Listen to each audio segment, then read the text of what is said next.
I'm Barisich. I'm a 45-year commercial shrimp fisherman for St. John Parish.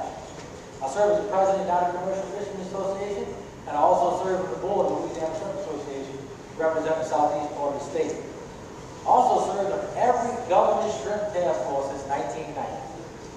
Now how much I'm fed up with all this nonsense, but I'm still here.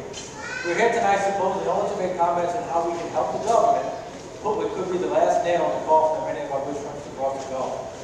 Those of us that lived through the Ted Wars know how much of the scam this comment process was, and we do not intend to let history repeat itself. If you Google TEDs today, you get a good snapshot of the history of the regulation, giving a false impression that, number one, it was first actually needed, and second, that the shrimp industry actually embraced the regulation. Bullshit.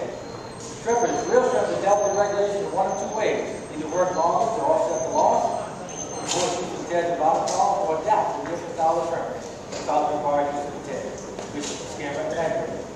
Approximately 46% of the industry now use skimmers.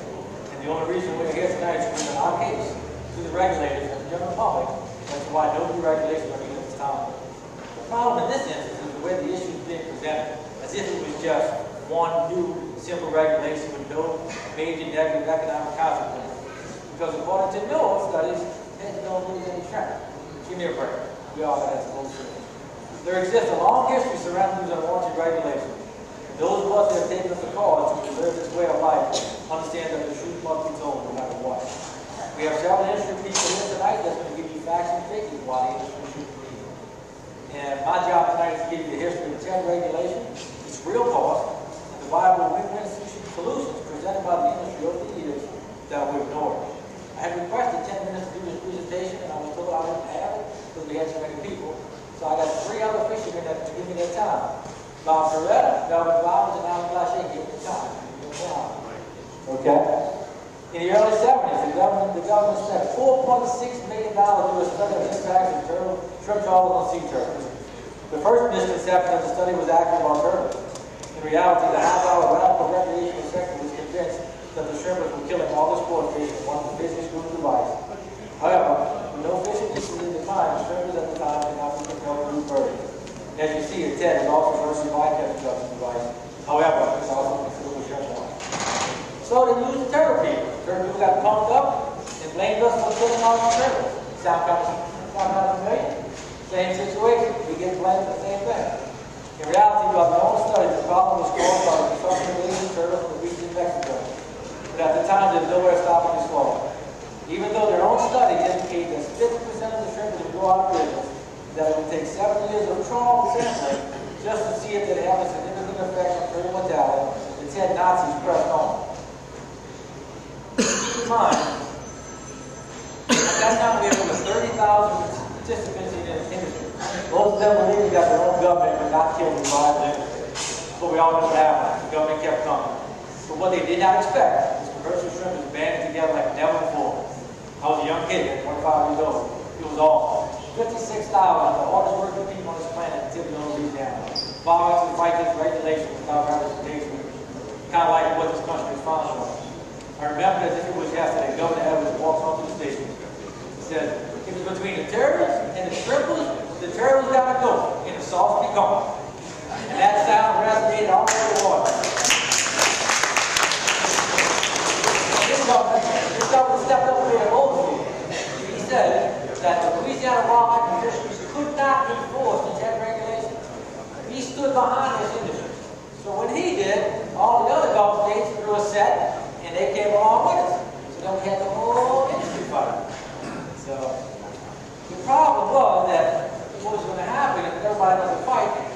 Unfortunately, some poor Coast Guard killed. Poor Coast Guard kid would probably kill one of you. Both of our damn turtles that we wasn't killing anyway. It wasn't in that area. But luckily for everyone, the government decided to use these honorable shrimpers if they developed a military-like strategy to drive the economy. It's a sad commentary that our own government will resort to using military tactics to make hard-working, income-stimulated, tax-paying citizens submit to bogus regulations. Sadly, the battle plan worked. The majority of inshore shrimpers were always believing they were off the hook because until the turtles were planted, yes, they were planted, great numbers. All testing indicated that almost no turtles in inshore waters. We've actually been inside before these tests, and at this time, most shrimpers have lost all faith in that government. Concerned shrimpers had fallen apart because they made the fatal mistake of promising we would not have to pull Ted. Once we started using Ted's instrument, we discovered the real losses was in the 20-40% range. Totally unacceptable. Now, no one denies these figures. They say the testing did not show that long. Charles Robb, what do you got? Charlie? The outside. Stand up. He was the one that did the testing. Showing 30% loss, documentation. We saw the papers, we lost in the hurricane, we saw the before that. But somehow, this 30% loss didn't show up in the real loss assessment. It's not amazing to me. It was a scam, that's all it was. So in 1993, the United Commercial Fishermen Association was formed to once again seek justice for our fishermen, who were facing losing everything we worked for, as well as the ability to make a honest living as a free American. This campaign started with the fire back to souls of our men. May 14, 1994, the UCFA went a different direction. I, on behalf of the rest of the industry that was willing to fight at the time, with the help of Senator Grover, Representative Tilden, and other close benefits, offered to fund the turtle recovery program to improve the temper farm that would have increased turtle recovery by 66%. Triple win. Shrimpers keep the industry, turtles recover faster. And being good Americans, we designed a program so that the turtle police would not lose their jobs in homes as we did. They would be hired to administer the recovery program. Then NIMS director, Lois Smith, turned us down flat without any reasonable explanation. They didn't have the opportunity to take Mr. Smith and his staff to show them our actual law. One dragon later on had agreed and showed a 66% loss. But it did no good. The sad realization was that our set of business to prove once again and for all it was not about terrorism and total restoration. This was their way of putting us out of business without having to buy us out of business. The following years, the government resource service business skimmers managed the offshore fleet quit and downsized the inshore skimmers, causing an overcapitalization of this effort. Many trawlers started working night and day to compensate for the shrimp loss and simply went out of business. The result was that shrimping effort started down the spiral, 30,000 to approximately 7,000 today. That reduction in effort is enough to have the regulation lift to 10 years ago. But once again, no credit for what the industry has lost in social rating. Now look at the real cost of shrimp loss in the Louisiana industry and the local economy. Louisiana averages about 120 million pounds a year, 20 years of cumulative losses. 2.4 billion pounds of losses to the industry. Now 2.4 billion pounds produced, and a 20% loss comes to 480 million pounds that we have shrimpers that lost. And the dollar amount is $480 million that we've lost. Put an economic impact factor on it, that's $2.5 billion of negative economic impact because of these bogus regulations. Now, just think what this money would have did for us after the hurricane.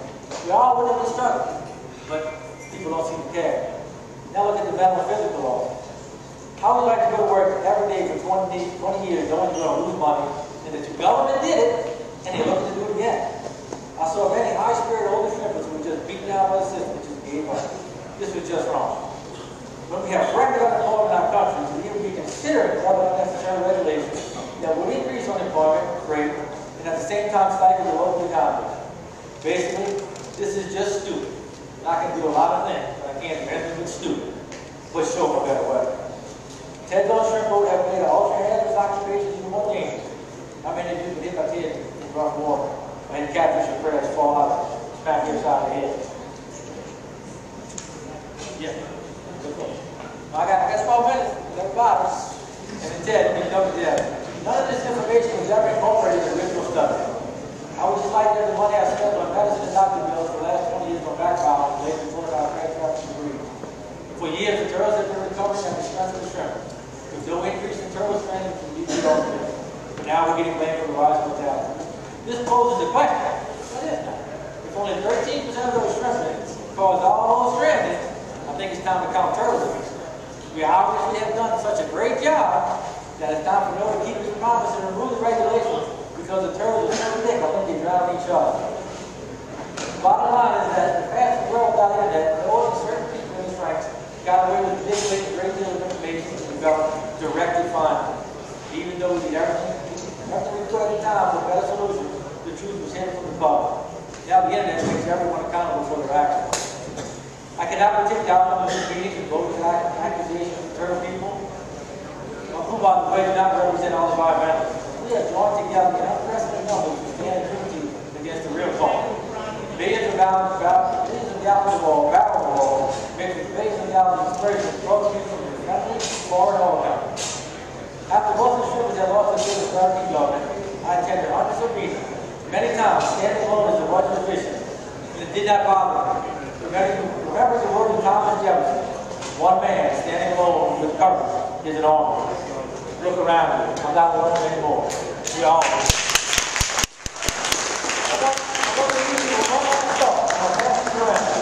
What do y'all think happens to all these turkeys that we're losing our lives and livelihoods when they go back? What should they happen to them? I'm sure. Look, they collected the turtles, killed the turtles, and collected the eggs. Yes. I'm sorry?